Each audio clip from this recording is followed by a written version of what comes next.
kung gawin para sa'yo gagawin ko. Kung pwede ka nang ibigay sa'yo, hindi ko pang ginagamit sa'yo naman. Diba? Kita paano gusto ko to? Gusto ko yan. Bakit kayo magpalit? Ako isang sirena! Ako yun! Diba? Ako isang silid. Ako isang silid. Bakit na may pamusa?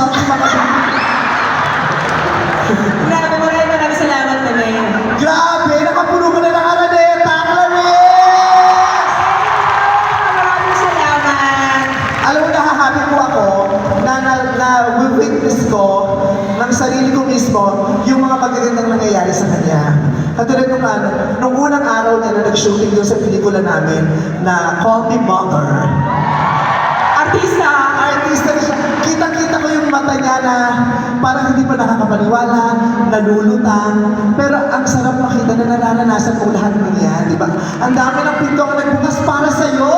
Yes, thank you. Sana hindi magsara. Hindi na kami sasabihin. Kung kailangan kalusuhan, kakalsuhan mo yun, huwag lang magsara. Thank you so much. Sobrang Kung kailangan ko maglagay ng ipit sa pinto, gagawin ko para hindi magsara. Kilala mo, kung magaling ako pagdating sa ipit. Hoy, huwag mo silipin, wala dyan. Mali ka lang sinisilip. Ganun pala yun. Sinisilip mo niya rin, interesado, hindi mo ito gusto. Pero nakaka-proud ka, nakakatawa na makita silang lahat dito. Ito yung gusto talaga natin mangyari. From your first concert sa New Frontier, sabi natin, doon magsisimula lang tayo sa medyo maliit, tapos dire-diretso. Ito na, nagdidire-diretso na yun.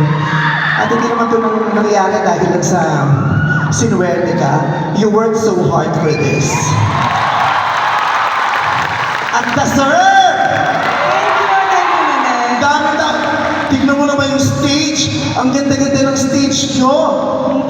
Hindi substandard.